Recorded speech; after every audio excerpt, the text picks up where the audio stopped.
مخابنی و هرش کردن یان جک راکشان یان قطان دیف یاساین ترافیک و یاساین هات ناچین و هات یقداغی کردن هر کسی که گوه که هرش که ناراضی بونه که در حق کارمندی هاتو چه انجام بدن سزایی نگو سزا دانه آنکو سزایی که پاره آنکو غرامه یعنی خیلی سزایی بند کردن بیشن حبس کردن اف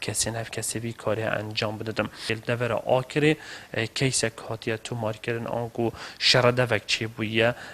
کسی که بیا هرشی در سر پلیس یا تو چوی اف کیسه آکره بویه اتومبیل یا سرپیچ کار بویه کال جاده سرپیچی کار کردی و تابلوی جو پیونه بویه دانه بر جامعه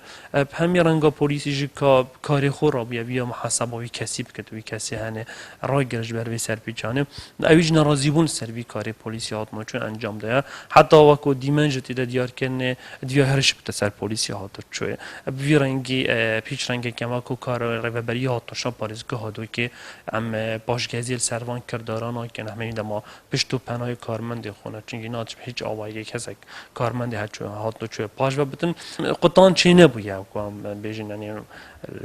ناو بر هر تو کار دار وقت ناوروکا کاری و دیسان جهاتین پشکانا باجی اتومبیل هاتیه دست سر کردن و از بارم کو اف توان بارش که اف کسی ستمبر گشتی از زای خوبی عادلانه و دیسان جدا گیران جکریه و دخواست علی برین جگلک خواستی از کارمند میهات نوچونه